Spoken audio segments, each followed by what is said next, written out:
75 वर्ष में जो आजादी के बाद 15 अगस्त 1947 के बाद हमने क्या पाया, क्या उपलब्धि हासिल की विज्ञान के क्षेत्र में और शिक्षा के क्षेत्र में और विभिन्न विकास के क्षेत्र में, वो हम एक दूसरे से चर्चा करेंगे। जो भी महानुभाव कुछ बोलना चाहें तो मंच पर अब आकर बोल सकते हैं। और सबसे बड़ी समस्या है बेरोजगारी की। देश अभी सबसे बड़ी समस्या लेकर चल रही है। सदस्यगण, ग्रामीणों, आज की ओर बढ़ रहा है। जब हम लोग का जमाना था, जब हम लोग प्राइमरी स्कूल से मिडिल स्कूल में पढ़ने के लिए जाया करते थे, उस समय 4-4 किलोमीटर 5-5 किलोमीटर पैदल जाना पड़ता था। आज वैसी स्थिति नहीं है। रास्ता की इतनी समस्या थी कि महुआ जाना होता था तो दिन भर का समय लेकर के लोग जाते थे। आज जो है आधा घंटा से 1 घंटा में अपना काम करके लोग महुआ से वापस हो जाते हैं। विकास हुआ है, बहुत सारा विकास हुआ है। विकास और बहुत सारा होने की बाकी है। इसमें विद्यालय की ओर जब हमारा ध्यान जाता है तो विद्यालय में लोग वट वृक्ष के नीचे बैठ करके पढ़ा करते थे। हमारा भी समय था तो हम लोग गाछ वृक्ष के नीचे जा करके पढ़ते थे, लेकिन आज वैसी स्थिति नहीं है। हर विद्यालय में भवन है, हर विद्यालय में शिक्षक हैं, हर विद्यालय में पेयजल की सुविधा उपलब्ध है। साथ ही मैं बाबा साहेब भीमराव अंबेडकर की ओर आप लोगों को ले चलता हूं। बाबा साहेब भीमराव अंबेडकर का जन्म 14 अप्रैल 1856 को हुआ था। इनका जन्म मध्य वंश को झेलते हुए संविधान का निर्माण किया और संविधान में हमें क्या अधिकार मिला, हमारा क्या कर्तव्य होगा, सब उन्होंने जिक्र किया। बड़े दुख के साथ कहना पड़ता है कि जिन्होंने हमें ये आजादी दी, आजादी तो मिल गई, लेकिन हम लोग कहीं ना कहीं मानसिक गुलाम आज के डेट में भी है। हमें जात पात में उलझा करके, समाज समुदाय में उलझा करके रखा जा रहा है और अपना लोग उल्लू सीधा करते हैं। महोदय बुजुर्ग पंचायत के ही चकसैद गांव से आ जाओ इधर बैठे।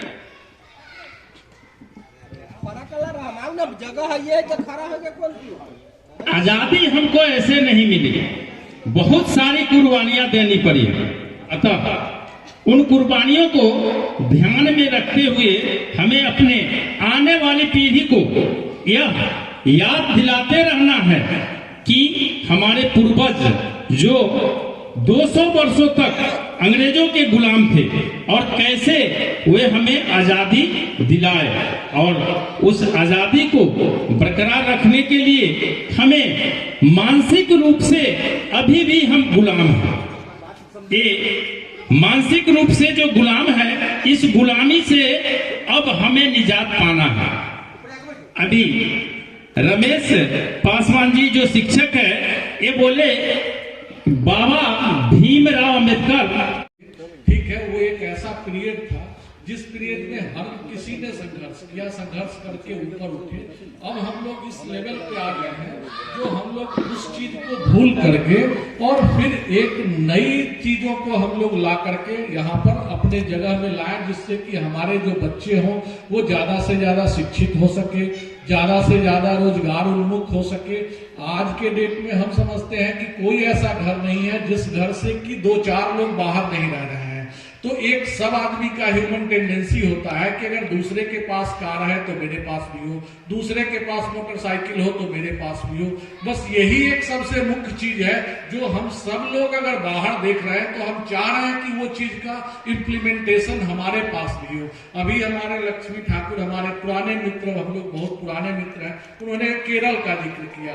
इस बात से कोई इनकार नहीं कर सकता है कि केरल 100% लिटरेसी है, पर पर अगर विकास के दृष्टिकोण से देखा जाए तो वो विकास नहीं है। वहां पे क्या है कि पूरी तरह से माइग्रेटेड हो चुके हैं लोग, तो वहां जो बचे खुचे लोग हैं वो बस जी तो जरूर रहे हैं, लेकिन जो एक इंडस्ट्रियल डेवलपमेंट है वो नहीं है। वहां पे सिर्फ टूरिज्म की चीजें हैं जिसकी वजह से इम्प्लीमेंट हो रहा है।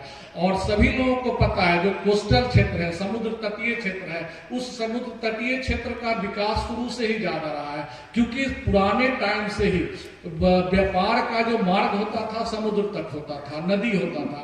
यही मेन वजह है जो नदी के किनारे शहर विकसित होता था, नदी के किनारे महानगर विकसित होते थे, तो यही चीज होती थी। पर यह सब पुराने टाइम की बात है। अब बिल्कुल समय बदल चुका है। अब समय ये हो चुका है जो कि सभी क्षेत्र में विकास हो सकता है। अगर विकास नहीं होता तो आज हमारा पंजाब समृद्ध राज्य नहीं होता।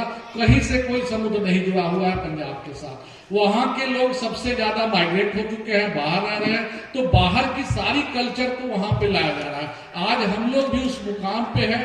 सभी इंडस्ट्री अभी इस कोविड-19 के टाइम में बहुत सारे लोग यहाँ आए हैं और नए नए चीज लागू किए हैं।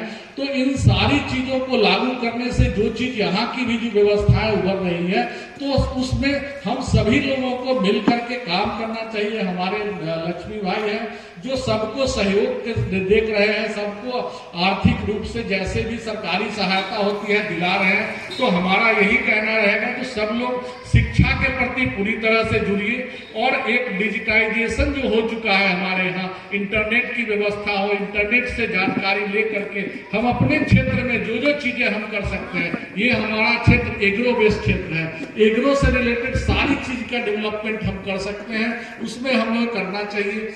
गारमेंट इंडस्ट्री से जुड़े हुए हम समझते हैं अपने एरिया के बहुत सारे मतलब हर लेवल के, चाहे वो कारीगर हो, चाहे वो सुपरवाइजर हो, चाहे वो मैनेजर हो लेवल, तो हम यहाँ फैक्ट्री क्यों नहीं खोल सकते हैं? जब पंजाब में कोई फैक्ट्री हो सकती है तो हमारे बिहार में भी हो सकता है, हमारे क्षेत्र में भी हो सकता है। सभी चीज हमारे एरिया में, किसी चीज की कमी नहीं है। आज के डेट में सब कुछ नेट से होता था। एक जो जब भी जरूरत हो जरूर हमें याद कीजिए और हम आएंगे, सभी लोगों से मिलेंगे। तो ठीक है, धन्यवाद, कोटि कोटि धन्यवाद दिनेश कुमार झा जी।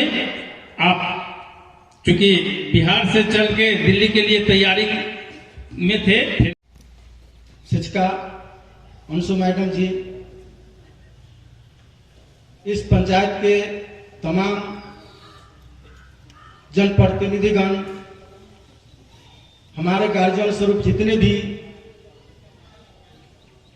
उपस्थित आमजन हैं, हमारे गुरुदेव लक्ष्मी बाबू जो हमारे गुरुदेव भी रह चुके हैं,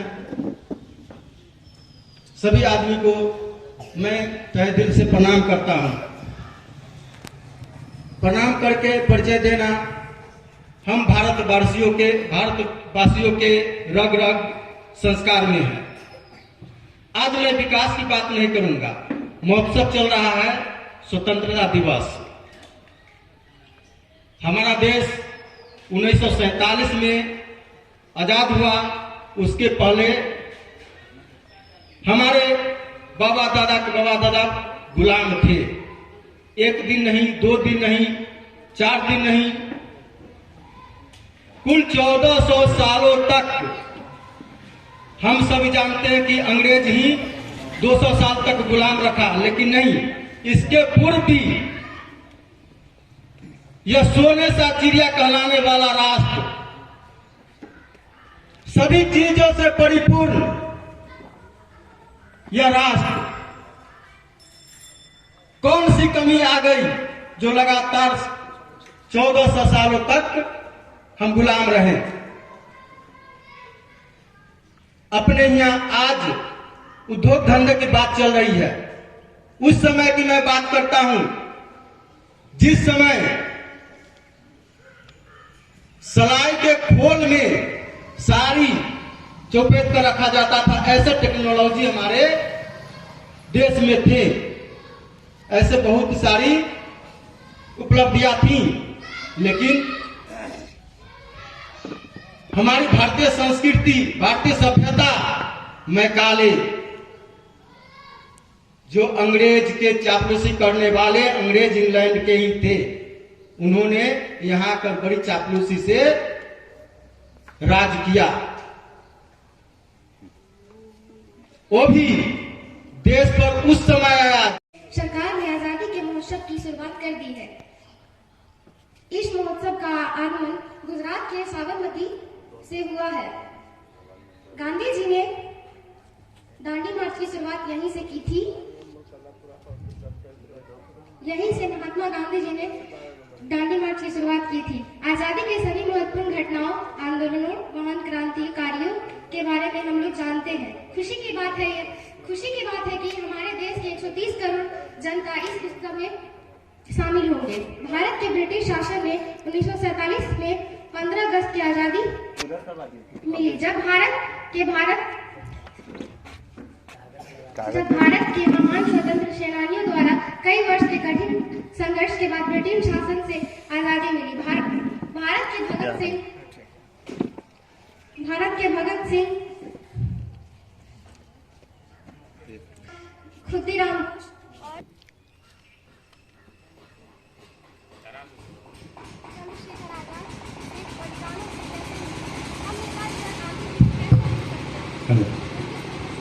भूल सकते हैं।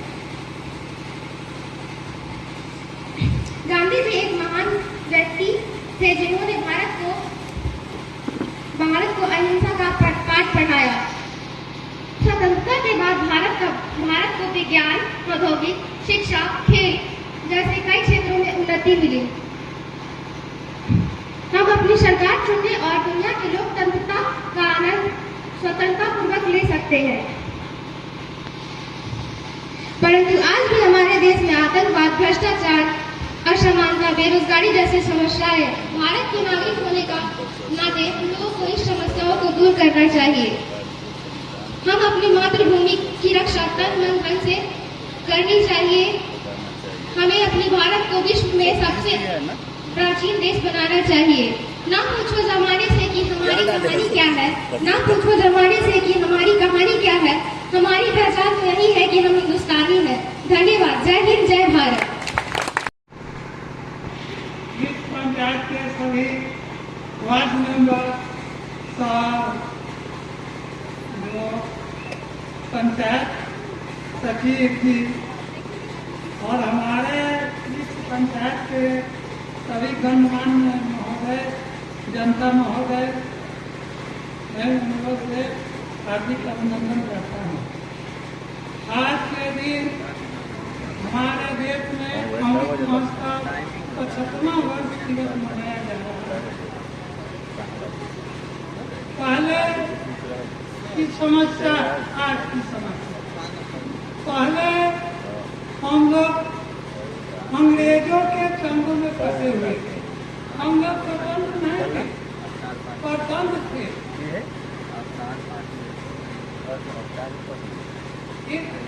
हमारे देश के नेतागण जैसे महात्मा गांधी, के भगत सिंह इत्यादि नेतागण ने अपना विचार विमर्श किया कि हम लोग इतना दिनों से अंग्रेजों के चंगुल में फंसे हुए हैं, तो हम लोग इससे निराकरण कैसे स्वतंत्र होगा। इसीलिए उन्होंने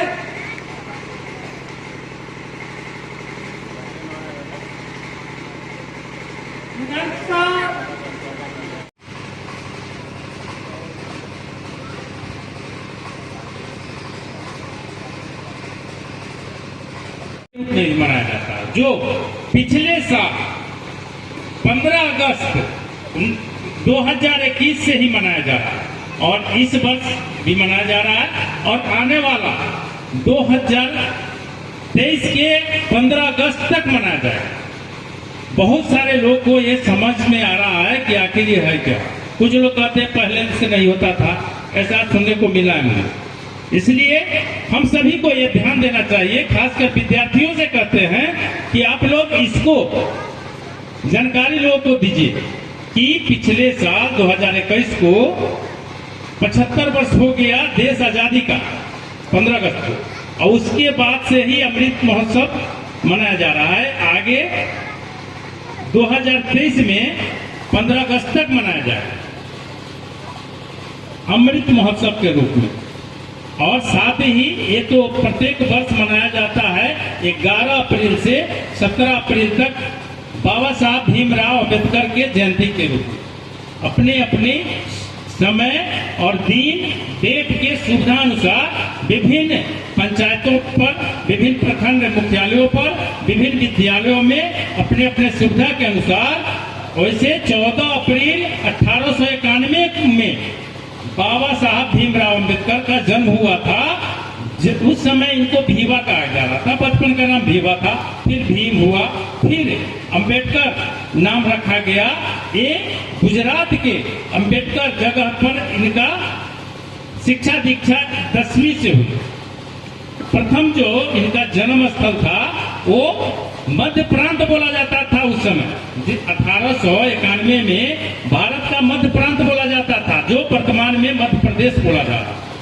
वहाँ महू जगह है, वहाँ इनके पिताजी एक बायसराय के दरबार में एक दरबारी का काम करते थे, जो सूबेदार कहे जाते हैं। अभी मास्टर साहब बोले कि इनको स्कॉलरशिप के रूप में दिया गया मैट्रिक से।